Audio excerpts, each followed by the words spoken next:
நிலச்சரிவால் பாதிக்கப்பட்டவர்களை சந்திக்க ராகுல் காந்தி மற்றும் பிரியங்கா காந்தி வயநாடு சென்றிருக்கின்றனர்.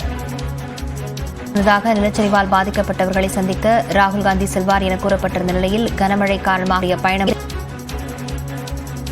நிலச்சரிவால் பாதிக்கப்பட்டவர்களை சந்திக்க ராகுல் காந்தி மற்றும் பிரியங்கா காந்தி கேரளா சென்றுள்ளனர். டெல்லியிலிருந்து கண்ணூர் வந்திருக்கும் அவர்கள் தற்போது வயநாடு புறப்பட்டு செல்கின்றனர்.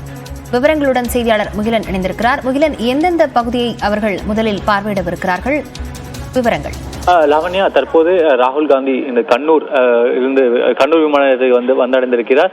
தற்போது அவர் இங்கிருந்து கிளம்பி 3 அந்த சிறப்பு முகாம்களுக்கு அவர் சென்று அங்கு இருக்கக்கூடிய மக்களை சந்திக்கிறார். அதாவது குறிப்பாக மெப்படியில் இருக்கக்கூடிய இந்த 3 முகாம்களுக்கு செல்கிறார். சுமார் 9000 பேர் இந்த முகாம்களில் கேரள அரசாங்கம் தற்போது தங்க வைத்திருக்கிறது. இவர்கள் அனைவரையும் சந்தித்து அவர்களின் துக்கத்தை கேட்டறிவார் என்றுதான் எதிர்பார்க்கப்படுகிறது. இன்று ராகுல் காந்தி மற்றும் பிரியங்கா காந்தி ஆகிய இருவருமே வருகை தந்திருக்கின்றனர்.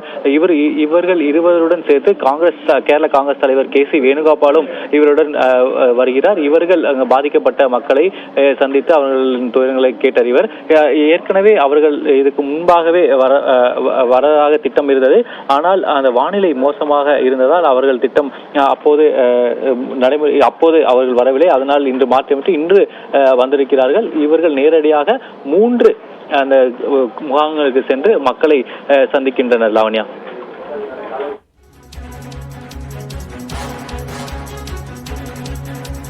விவரங்களுக்கு நன்றி முகிலன்.